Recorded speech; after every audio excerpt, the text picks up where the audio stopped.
Hello students, welcome to Venutai Chavan college Karad. व्यावसायिक अभ्यासक्रम मंडळ स्टँडर्ड 12th. आज आपण फायनल अकाउंट हा टॉपिक परत एकदा अभ्यासणार आहोत. बेसिक पॉईंट्स आहेत ते कवर करायचे आहेत तुम्हाला. पाठीमागच्या लेक्चरला तुम्हाला एक्झाम्पल झालेले आहेत, तरीसुद्धा आपण थोडीशी रिव्हिजन घेऊया. First see final accounts introduction. Accounting is considered as a scientific approach in maintaining record of business transactions.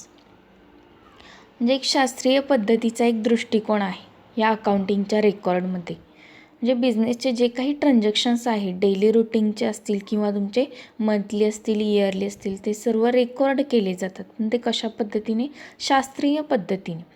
It provides a systematic accounting record to all on the financial status of the enterprise.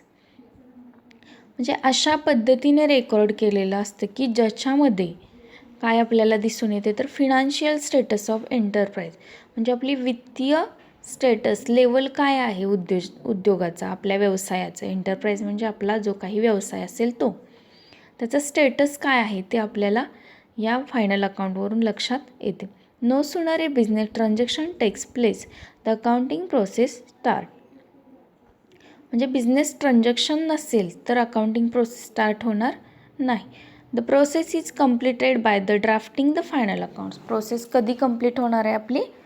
ज्यावेळेस आपण जे record आहे ते record आपण करत असतो किंवा transaction जे केलेले आहे त्याचं कुठेतरी नोंद केलेली आहे, तेव्हाच आपलं फायनल अकाउंट कंप्लीट झालं असं म्हणता येईल. Next, the meaning of final accounts. The primary aim of final account is assessment of business performance for the benefit of all stakeholders such as owners, employees, suppliers, customers and financiers etc. Primary aim काय आहे अकाउंटिंगचं? तर assessment of business performance, म्हणजे व्यवसायामध्ये असणारे जे काही worker आहेत किंवा आपला बिझनेस आहे त्याचा परफॉर्मन्स काय आहे तो चेक करायचा. For the benefit of all stakeholders. कशासाठी आपण परफॉर्मन्स चेक करणार आहोत? तर बेनिफिट कोणाला आपल्याला द्यायचं? स्टेक होल्डर्स म्हणजेच भागधारक. आपल्या व्यवसायामध्ये ज्यांनी भाग खरेदी केलेले आहेत शेअर्स लोकांनी, त्यांना बेनिफिट काहीतरी देण्यासाठी आपण हे चेकआउट करणार आहोत. Which will also helps them to form their opinion on the financial position of their business concern. हे भागधारक जे आहेत किंवा कस्टमर, सप्लायर्स आहेत, त्यांचं मत आपल्याला कशासाठी इम्पॉर्टंट आहे? तर आपल्या फिनान्शियल पोझिशनबद्दल त्यांचं मत काय आहे हे पाहण्यासाठी आपल्याला हे रेकॉर्डिंग करावं लागतं. For this purpose various accounting reports are prepared in the form of final accounts at the end of every financial year. म्हणजे या हेतूसाठी काय केलं जातं तर prepared in form of final accounts, म्हणजे आपला हेतू कंप्लीट करायचा आहे. आपल्याला बिझनेसचे इन्कम्स काय आहेत, एक्सपेन्सेस काय आहेत हे आपल्याला दाखवायचं आहे कस्टमर्सना किंवा सप्लायर्स असतील, एम्प्लॉईज असतील, ओनर. तर त्याच्यासाठी काय केलं तर year ending financial every year ending काय केलं जातं? फायनल अकाउंट्स बनवलं जातं. म्हणजे त्या ठिकाणी आपण इन्कम, एक्सपेन्सेस, लायबिलिटीज आणि असेट्स, म्हणजे आपली मालमत्ता किती आहे इयर एंडिंगला, त्याचबरोबर देणं किती आहे लायबिलिटीज, म्हणजे हे आपण त्या फायनल अकाउंटमध्ये रेकॉर्ड करणार आहोत. In brief, final accounts are financial statements that validate and explain working results and financial status for a specific period of time on particular date. तर या फायनल अकाउंटच्या स्टेटमेंटमध्ये काय असते की ठराविक कालावधीतील त्यामध्ये रेकॉर्डिंग केलेले असतात आणि त्याच्यामध्ये डेट दिलेलं असतात. आपलं इयर स्टार्ट कधी होतं? 1 एप्रिल आणि इयर एंडिंग 31 मार्च, म्हणजे नेक्स्ट इयरमध्ये होत असतं. म्हणजे त्या ड्युरेशनमधील आपण रेकॉर्डिंग या ठिकाणी करणार आहोत. It is a set of trading account, profit and loss account and balance sheet. याच्यामध्ये कोणकोणते अकाउंट्स क्रिएट केले जातात? Trading account, second profit and loss account and third balance sheet. Balancing figure of trading account is gross profit or gross loss.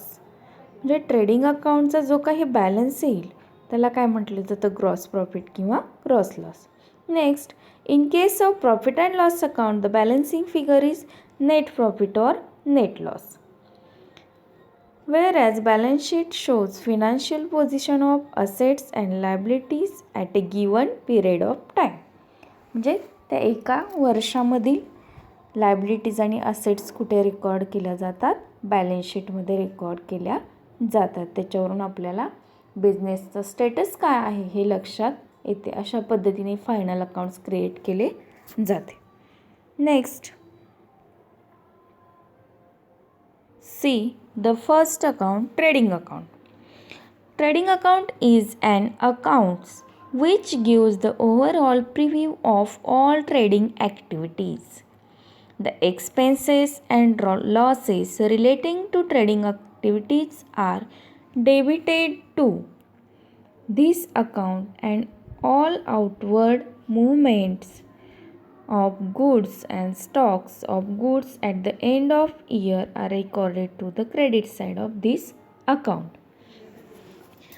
म्हणजे trading अकाउंटमध्ये काय record केलं जातं? तर ट्रेडिंगशी रिलेटेड असतील त्या ॲक्टिव्हिटीज म्हणजे एक्सपेन्सेस, लॉसेस रेकॉर्ड केले जातात. एक्सपेन्सेस कुठे रेकॉर्ड करतो आपण? डेबिट साईडला. आणि इन्कम्स जे असतील ते आपण कुठे रेकॉर्ड करणार आहोत? म्हणजे all outward movements of goods and stock of goods at the end of year are recorded credit side. Sales, for example sales असतील. सेल्स याचा अर्थ काय? क्लोजिंग. आपण सेल्स बाहेर पाठवतो बरोबर, पण आपल्याला त्याच्या बदलामध्ये काय मिळतं? मनी. म्हणजे आपण ते रेकॉर्ड कुठे करणार? क्रेडिट बाजूला. Debit side of trading account includes activities such as opening stock, purchases and all direct expenses. Direct expenses कोणकोणते आहेत बघा? वेजेस, मजुरी, freight, carriage inward, coal, gas, fuel, water, manufacturing or direct expenses. म्हणजे प्रोडक्शनसाठी जो काही आपल्याला डायरेक्टली खर्च करावा लागतो तो आपण ट्रेडिंग अकाउंटला रेकॉर्ड करणार आहोत. Similarly credit side of trading includes closing stock, sales less return. सेल्समधून आपण सेल्स रिटर्न लेस करणार आहोत. Any kind of goods that is used for promotion as free samples, goods withdrawn by proprietors for personal reasons etc.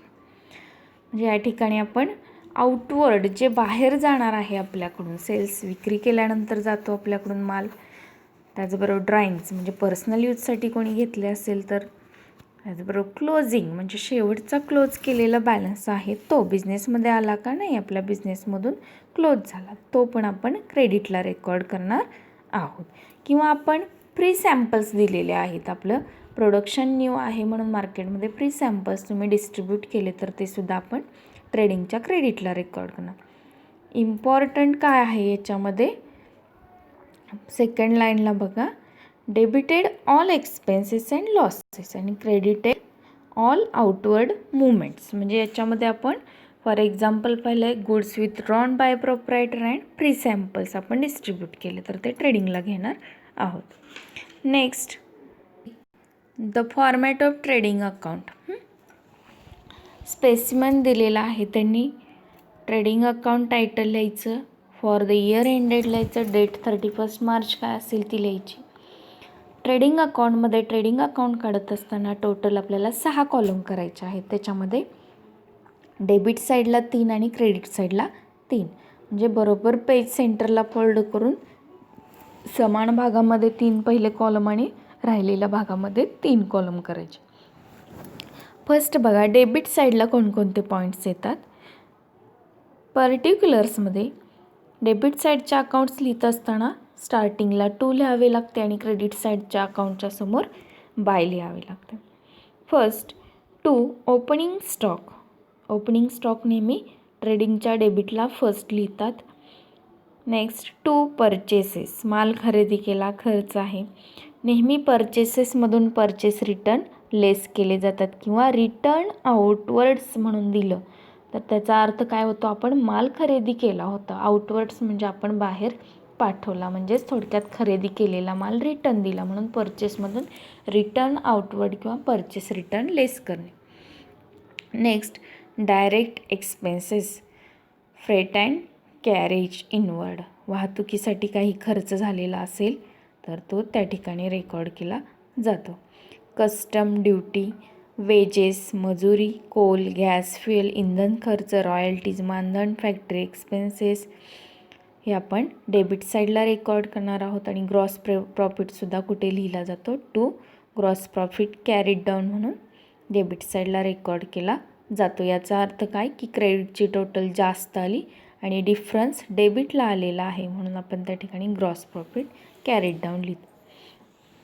Credit साईडला कोणते points येतात, outward movements बघा, अर्थ लक्षात घ्या. फर्स्ट बाय सेल्स, पहिल्या कॉलममध्ये अमाऊंट का लिहिली आहे का तर ॲडजस्टमेंट आहे लेसची.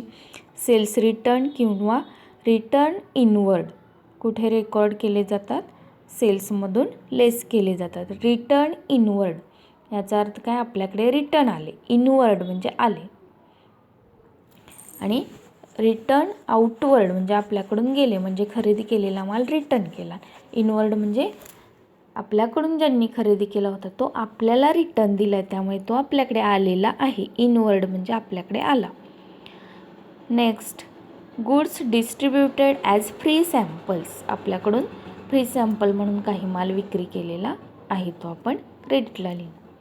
Next goods taken by proprietor for personal use, आता प्रोप्रायटरने काही माल पर्सनल यूजसाठी घेतलेला आहे. ड्रॉइंग्ज आहेत म्हणजे ते सुद्धा व्यवसायातून बाहेर गेलेले आहेत, ते आपण त्या ठिकाणी रेकॉर्ड करणार आहोत. क्लोजिंग स्टॉक, तर क्लोजिंग स्टॉक म्हणजेच काय तर the unsold goods on the last day of accounting period is referred to as closing stock. This is always valued at cost or market price whichever is less. Closing stock is credited to the trading account. It is also recorded on the asset side of balance sheet.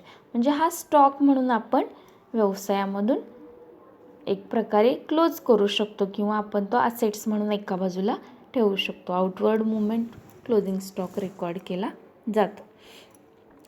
By gross loss carried down, suppose आता debit साईडची total जास्त आली म्हणजे expenses जास्त झाला आणि क्रेडिटची total कमी आली तर त्याचा अर्थ काय होतो, खर्च जास्त म्हणजे ग्रॉस लॉस.